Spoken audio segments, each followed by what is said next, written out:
بسم اللہ الرحمن الرحیم۔ معزز سامعین و ناظرین، اسلامی سال کے مہینوں میں پہلا مہینہ محرم الحرام کا ہے اور اس مہینے کو ایک خاص امتیاز حاصل ہے۔ بخاری شریف میں ایک حدیث مبارکہ ہے جس میں رسول پاک صلی اللہ علیہ وسلم نے طویل نصیحت فرماتے ہوئے ارشاد فرمایا کہ اس وقت زمانہ اسی رفتار اور ہیئت پر آ چکا ہے جس دن اللہ تعالیٰ نے زمین و آسمان کو پیدا فرمایا تھا۔ ایک سال 12 مہینے کا ہوتا ہے اور ان میں سے 4 مہینے حرمت والے ہیں، جن میں سے 3 مہینے یعنی ذی قعدہ، ذی الحجہ اور محرم تو مسلسل ہیں، اور ایک رجب کا مہینہ ہے جو جمادی الاخری اور شعبان کے درمیان آتا ہے۔ نبی اکرم صلی اللہ علیہ وسلم کے مختلف فرمان کے مطابق اس مبارک مہینے میں یعنی محرم کے مہینے میں کیے جانے والے کاموں کا ثواب دوسرے مہینوں کے مقابلے زیادہ ہو جاتا ہے۔ یہی وجہ ہے کہ رسول پاک صلی اللہ علیہ وسلم نے اس مہینے میں روزے رکھنے کے بارے میں ارشاد فرمایا کہ رمضان المبارک کے بعد سب سے افضل روزے اللہ کے یہاں محرم الحرام کے روزے ہیں۔ علماء اکرام فرماتے ہیں کہ اس مہینے میں فضیلت صرف روزوں کی ہی نہیں ہے، بلکہ اس مہینے کے اندر ہر نیک کام کی فضیلت دوسرے مہینوں کے مقابلے میں زیادہ ہے۔ چنانچہ اعمال میں سے ایک بہت بڑا اور نیک عمل نکاح کا بھی ہے۔ معاشرے میں محرم الحرام کے مہینے سے متعلق کچھ ایسی غلط فہمیاں عام ہو چکی ہیں کہ اس مہینے میں نکاح نہیں کرنا چاہیے، حالانکہ شریعت کے مزاج اور احکام کی اس کے اندر صریح نفی ہوتی ہے۔ نکاح کا عمل چاہے کسی مہینے میں بھی ہو، یہ اپنی اصل کے اعتبار سے جائز ہے اور مباح کام ہے۔ جائز اور مباح کام کا ناجائز ہونا کسی واضح ممانعت سے ہی ہو سکتا ہے، کسی بڑی شرعی رکاوٹ سے ہی ہو سکتا ہے، لیکن اس مہینے میں یا اس کے علاوہ کسی اور مہینے میں شریعت کی طرف سے کسی قسم کی بھی کوئی ممانعت موجود نہیں ہے، کوئی رکاوٹ موجود نہیں ہے۔ نہ قرآن اور حدیث میں، نہ اجماع امت سے اور نہ ہی قیاس سے یہ ممانعت ثابت ہے۔ چنانچہ جب ایسا ہے تو اس ماہ کا نکاح اپنی اصل کے اعتبار سے بالکل جائز اور حلال ہے، بلکہ اس سے آگے بڑھ کر یہ کہا جا سکتا ہے کہ فقہائے کرام کا اس بات پر اتفاق ہے کہ محرم یا اس کے علاوہ کسی بھی مہینے میں نکاح کرنا بالکل جائز بلکہ نیک عمل ہے، کیونکہ نبی اکرم صلی اللہ علیہ وسلم، صحابہ کرام رضوان اللہ علیہم اجمعین، تابعین اور تبع تابعین اور متقدمین یا متأخرین فقہا میں سے کوئی ایک بھی ایسا نہیں ہے جو اس مبارک مہینے میں شادی وغیرہ کو ناجائز قرار دیتا ہو۔ لہذا اگر کوئی اس کو منع کرے تو اس کا منع کرنا بغیر دلیل کے ہوگا اور کسی بھی درجے میں قابل اعتبار نہیں ہوگا۔ اس مہینے میں نکاح سے منع کرنے کی کوئی وجہ نہیں ہے۔ اگر کوئی وجہ ہو سکتی ہے تو عقلاً یہ ہو سکتی ہے کہ کچھ لوگ اس مہینے کو منحوس سمجھتے ہوں یا غم کا مہینہ مناتے ہوں، حالانکہ یہ بات سرے سے غلط ہے۔ یہ مہینہ نہ منحوس ہے نہ یہ غم کا مہینہ ہے۔ جو لوگ اس مہینے کو منحوس سمجھتے ہوں ان کو یاد رکھنا چاہیے کہ یہ مہینہ اللہ کے یہاں مبارک اور مقدس مہینہ ہے، جیسا کہ آپ کو گزشتہ روایت میں بتایا گیا ہے۔ مزاج شریعت سے معمولی سی سوجھ بوجھ رکھنے والا آدمی بھی اس مہینے کی نحوست کا قائل نہیں ہو سکتا، کیونکہ رسول پاک صلی اللہ تعالی علیہ وسلم کی شریعت سے بہت پہلے سے ہی اس مہینے کا معزز اور مکرم ہونا مشہور اور معروف چلا آ رہا ہے، حتیٰ کہ زمانے کی ابتدا سے اب تک ہر ذیشان کام کا اسی مہینے میں وقوع پذیر ہونا بزبان زد عام ہے، بلکہ روایات کے مطابق تو وقوع قیامت کا عظیم الشان واقعہ بھی اسی مہینے میں ہوگا۔ چنانچہ اتنا سب کچھ ہوتے ہوئے اس مہینے کو نحوست والا قرار دینا یہ انتہائی غلط ہے۔ لہٰذا اس بنا پر تو اس مہینے میں نکاح سے روکنا درست ہرگز نہیں ہے۔ اس مہینے میں شادی سے روکنے والے اگر اس بنیاد پر شادی سے روکتے ہیں کہ یہ غم اور سوگ کا مہینہ ہے، اس لیے کہ اس مہینے میں حضرت حسین رضی اللہ تعالی عنہ اور ان کے خاندان کے چھوٹوں اور بڑوں کو انتہائی ظالمانہ طور پر نہایت بے دردی کے ساتھ شہید کر دیا گیا تھا، ان کے ساتھ اظہار ہمدردی کے لیے غم منانا، سوگ کرنا اور ہر خوشی کے کام سے گریز کرنا ضروری ہے، تو یہ احکامات دینیہ سے ناواقفیت کی علامت ہے۔ اس طرح کی باتیں کرنے والا انسان قرآن و حدیث سے ہرگز واقف نہیں ہے، وہ دین اور شریعت سے انتہائی دور ہے، اس لیے کہ شہادت یعنی اللہ کے راستے میں جان دے دینا یہ ایسی بے بہا نعمت ہے کہ اس پر کسی بھی طریقے سے غم منانا جائز نہیں ہو سکتا، اور سوگ کرنا شریعت میں ویسے بھی جائز نہیں ہے۔ شہادت تو ایک سعادت ہے، یہاں سوچنا تو یہ ہے کہ ہمیں اس بارے میں شریعت کی طرف سے کیا رہنمائی ملتی ہے۔ تعلیمات نبویہ علی صاحبہ الصلاۃ والسلام سے تو یہ بات ثابت ہوتی ہے کہ شہادت کا حصول تو ایک انتہائی سعادت کی بات ہے، انتہائی انسان کے لیے خوش قسمتی کی بات ہے۔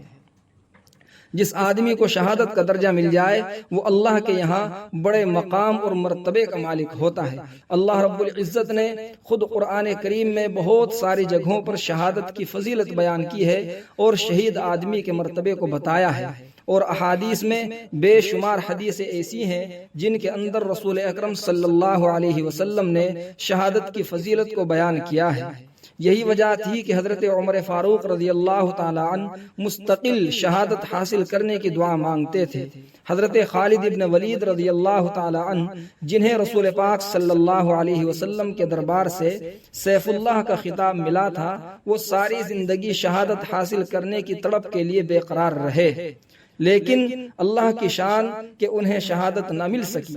تو جب ان کی وفات کا وقت آیا تو پھوٹ پھوٹ کر رونے لگے کہ میں آج بستر پر پڑا ہوں اور اونٹ کے مرنے کی طرح میں اپنی موت کا منتظر ہوں۔ حالانکہ وہ تمام زندگی جنگوں میں رہے، محاذ پر رہے، محض اس وجہ سے کہ ان کو شہادت نصیب ہو جائے۔ عزیز ساتھیوں، غور کیجئے کہ شہادت ایک ایسی عظیم نعمت اور سعادت ہے جس کی تمنا خود رسول پاک صلی اللہ علیہ وسلم نے فرمائی ہے، خود اپنے لیے فرمائی ہے، نہ یہ کہ دوسروں کو ترغیب دی ہو، بلکہ خود آپ صلی اللہ علیہ وسلم شہادت کی تمنا فرماتے تھے، اور اس بات کو باقاعدہ صحابہ کرام رضوان اللہ علیہم اجمعین کے سامنے ذکر بھی فرماتے تھے۔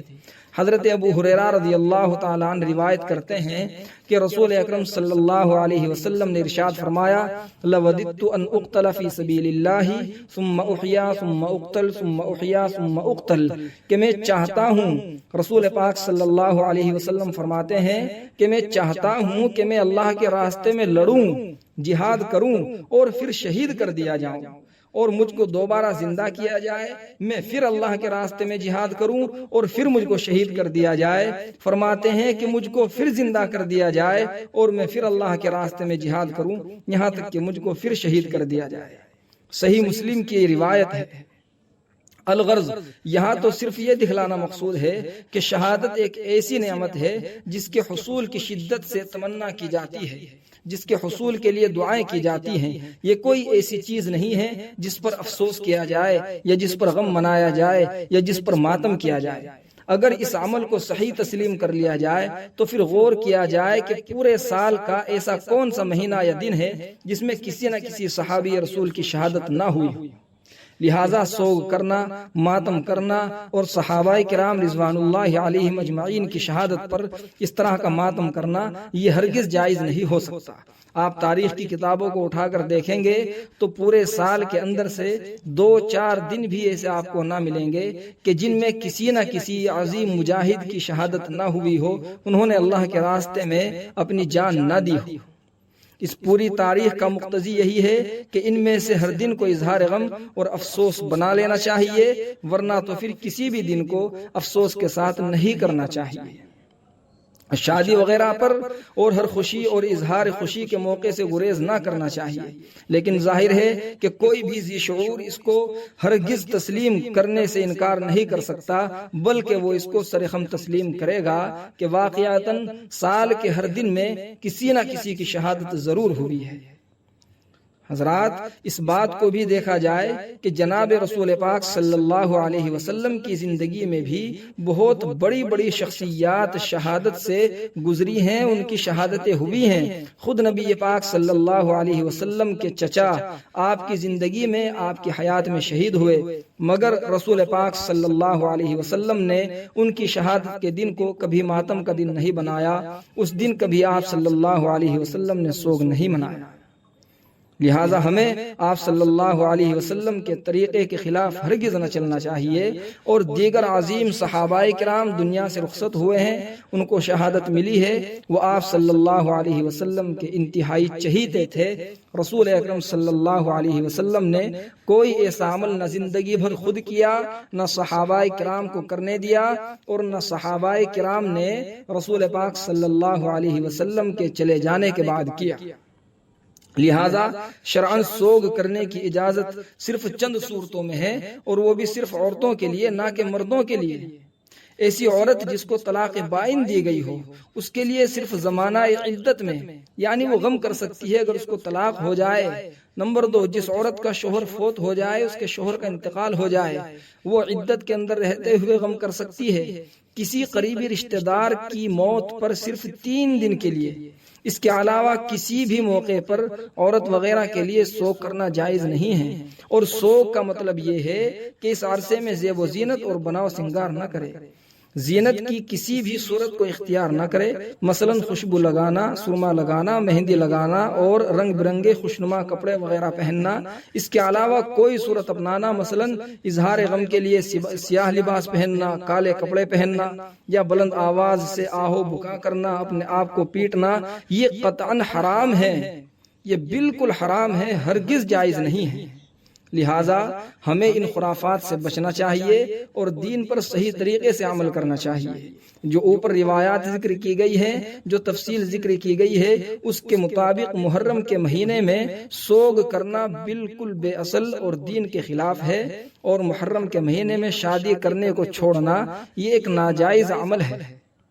ضرورت نہ ہو تو نہ کی جائے، لیکن اگر ضرورت ہو پھر اس کو چھوڑنا محرم کا مہینہ ہونے کی وجہ سے یہ ناجائز ہے۔ بلکہ عجیب بات تو یہ ہے کہ ایک معتبر قول کے مطابق امیر المؤمنین حضرت علی رضی اللہ تعالی عنہ کی حضرت فاطمہ رضی اللہ تعالی عنہا سے جو شادی ہوئی وہ اسی مبارک مہینے میں ہوئی، یعنی محرم الحرام کے مہینے میں۔ رسول پاک صلی اللہ علیہ وسلم کی صاحب زادی، ان کی خود کی لخت جگر حضرت فاطمہ رضی اللہ تعالی عنہا۔ یہ ایک قول ہے، اگرچہ اس سلسلے میں اور بھی قول ہیں، مگر یہ بھی ایک معتبر قول ہے۔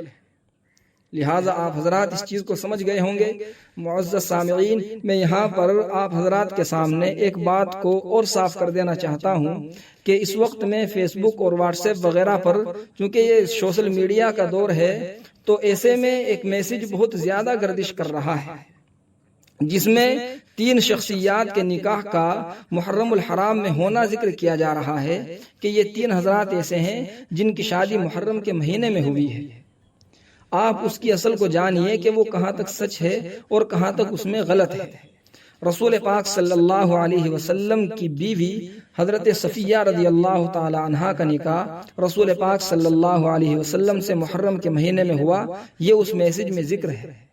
نمبر 2، حضرت عثمان غنی رضی اللہ تعالی عنہ کا نکاح حضرت ام کلثوم رضی اللہ تعالی عنہا سے محرم کے مہینے میں ہوا، یہ بھی اس میسج کے اندر مذکور ہے۔ اور آپ یاد رکھیے کہ یہ دونوں قول بے اصل ہیں، بے بنیاد ہیں۔